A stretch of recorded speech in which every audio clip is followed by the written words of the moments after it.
What's up, guys? If you're not subscribed, please subscribe. Also, please smash that like button on the video and enjoy the show. Proud of what you've done. Nobody's judging you. Nobody's looking down on you. You know, if you want to be something better, more elite, then go for it. Go work for it. You know, go earn it. Don't just freaking hijack a name. You know. Right. But again, it's the human condition, right? Humans are weird. Yeah. So when you get in, though, where do you remember your first mission? Actually, my first mission was in 82nd, Grenada, 1983. Yeah. Oh, wait, what movie was that story? Clint Wolf of Wall Street, where he's like, you ever hear of Grenada? Oh, yeah. And he's like, no. And he said, it's basically this country we went in, we said we could wipe you off the fucking map. You're Grenada right now. He's pointing at Jordan Belfort when they got him to a T. So can you just explain the background there and what was happening? So, again, Cubans, right? So the Cubans were in Grenada, you know, and anyways, political reasons. I love how you said again. Yeah, it's communism, right? It's trying to spread. And so he's in Grenada, and the decision was made that we've got to liberate Grenada from the Cubans, right? The communist Cubans. And I was in the 82nd Airborne Division at the time.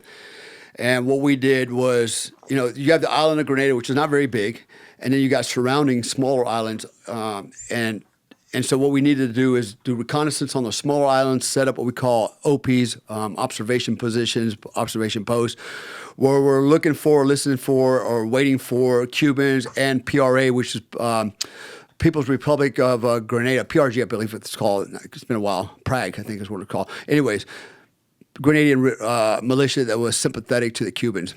They had cached a lot of weapon systems on these islands, and what they were doing is going out at night on boats and recovering them, you know, and guerrilla warfare is what it was. And what we did is we occupied these small islands and waited for them to come, and then we'd either call for help or we just go ahead and engage them as they came to the islands. In fact, two of the most decorated soldiers out of Grenada came out of my platoon, out of my LUR platoon, for combat. So heroism, all kinds of stuff. But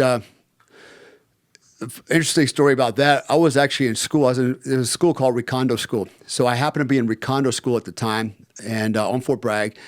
And I remember one morning we heard all these airplanes flying around above. It's like, what's going on? We got all these fast movers up there. You know, something was buzzing and something was going on. And then they had, you know, the cadre pulls together, had a formation. They go, if you hear your name called, report back to unit. So they started naming all these names and like, what is going on here? And by the time I got back to the unit, my unit had already left. They were already in Grenada, right? And I was like, damn, so I got left behind. And so I'm like, oh, how do I get there to be part of this, you know, the fun, right? So I managed to get on another logistics flight and escort a bunch of batteries and logistics and radios and stuff on a C-141, fly into Grenada. So I show up late in the afternoon, almost dark, dusk, when I show up. And we land, and the problem is the airplanes, once they land, they got to take back off because there's, you know, they could get bombed and blown up and targeted on the runway. So it's still hot. So we land, unload all this crap, you know, and I'm sitting on this pallet with all these batteries and stuff, and I'm expecting somebody from my platoon to be there to pick me up with a truck and haul this stuff off because they knew I was coming, or so I thought.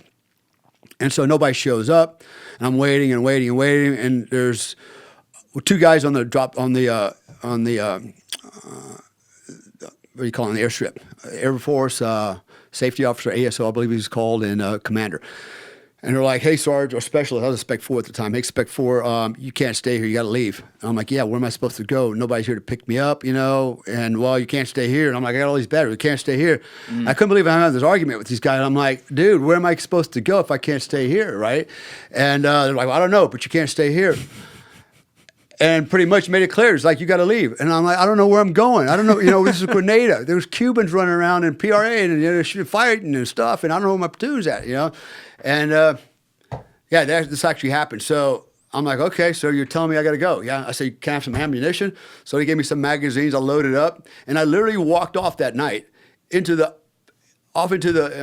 jungle. Walking through Grenada. I'm walking for several hours. I end up downtown. You're walking into the jungle. I'm walking by myself in Grenada, right? Huh. And so, literally, by myself. And I end up in Georgetown, the capital. And right before I enter, you know, there's a lot going on there. I'm like, I don't know if I want to walk in there by myself, you know, with, you know, and hey, anybody know where the LUR platoon's at? I said, that's probably a bad idea, right? So I turn around, and I'm walking all night, and I'm walking down this dirt road. It's dark, you know, it's spooky. And I don't know where I'm going. I don't know what I'm doing. I'm just walking, meandering around the jungle, right? And all of a sudden I hear, halt, who goes there? And right away I recognize the voice, a guy named Sean. He was on my team. I go, Sean? Sergeant Comstock? You know, like, hey, we're like hugging it at night, you know, hey, you know. So that's how I linked up with my platoon. But yeah, it's just, when I look back at it, I was like, you can't make that shit up. I'm literally walking around Grenada, don't know where I'm going, looking for my platoon because a couple of officers just kicked me off the freaking airfield because they said I can't stay there. Didn't give me any reason why, just said I can't stay there. I'm like, okay, give me some ammo. I'm going to leave. That's insane. Yeah. But yeah, Grenada was interesting, but you know, that was my first combat deployment. Kind of uneventful for me. We were mostly doing Uneventful, just walking ramble around. through the jungle in fucking Grenada looking for life. Yeah, dodging Cubans. How many Communist Cubans. How many Cubans took a header on that walk? No, none, man. But yeah, that was actually my first experience. I've been in every campaign, literally every campaign from Grenada, Panama, Somalia, Desert Shield, Desert Storm, Afghanistan, Yemen, and a few things in between that, you know, not public. But the last time I've seen combat was the year 2015, 2016, so not that long ago. I've always been a combatant. I've always engaged the enemy at close proximity. That was my job, to go out and find, fix, fight, and finish the enemy, whether it was with weapon systems, explosives, mortars. I was pretty good with mortars, too. I had a conversation one time with Chris Kyle, the American sniper, and he killed like 150-something people with a sniper rifle. Man, that's pretty good body count, man, for a guy with a gun, you know? And I said, but you know what? I said, I probably killed more people than you did with a mortar. You know, you were doing onesies and twosies, man. I was doing groupsies with a freaking, you know. And cause I had to run a mortar system, man. Every 4:30 in the morning in Afghanistan, man, the Taliban on their way to prayer, they're like, hey, let's go drop some freaking mortars on these guys, right? And they'd launch the mortars, and they'd come in, you know, and get me out of bed at 4:30 in the morning. I got to run out the mortar pit, you know, spin up my guys. We're always out there already ready to go, anyways. And we'd return fire, you know, set up 120s and 80s, and start lobbing back, you know. And it became like almost every 2 to 3 days, you know. We did that on a regular basis. I probably did that for about 18 months, just that part alone. Yeah, you know. So I'm a kind of a weapons of mass destruction guy, you know. Shooting people's okay, but you know. Like watch them splatter all over the place is like a different thing, you know. Yeah, you had said earlier, you mentioned something about being... I'm joking, by the way, all right? I know. I was going to let it go for you.